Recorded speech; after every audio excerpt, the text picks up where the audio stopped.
హరి ఓం అందరికీ.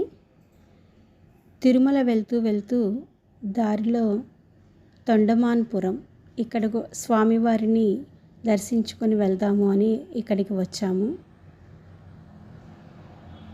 శ్రీదేవి భూదేవి సమేత ప్రసన్న వెంకటేశ్వర స్వామివారు ఇక్కడ వేంచేసి ఉన్నారు.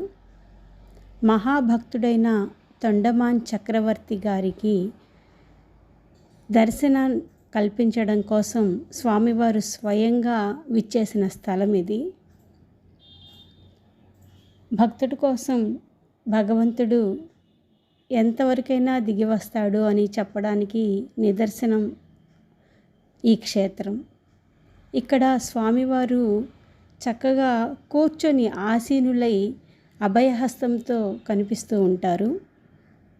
శ్రీదేవి అమ్మవారు భూదేవి అమ్మవారు స్వామికి ఇరువైపులా ఉంటారు.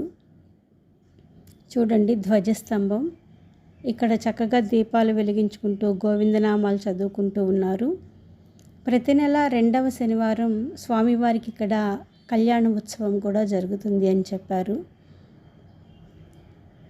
నిజంగా స్వామివారు ప్రసన్న వెంకటేశ్వర స్వామి అనే పేరుకు తగ్గట్లుగా అనిపించింది ఆ మూర్తిని దర్శించినప్పుడు. అంత చక్కగా ప్రసన్నంగా కూర్చొని అభయహస్తంతో వెంకటేశ్వర స్వామి ఉండడం ఈ దేవాలయంలోనే అనుకుంటాను నాకు తెలిసి. గోవింద గోవింద గోవింద.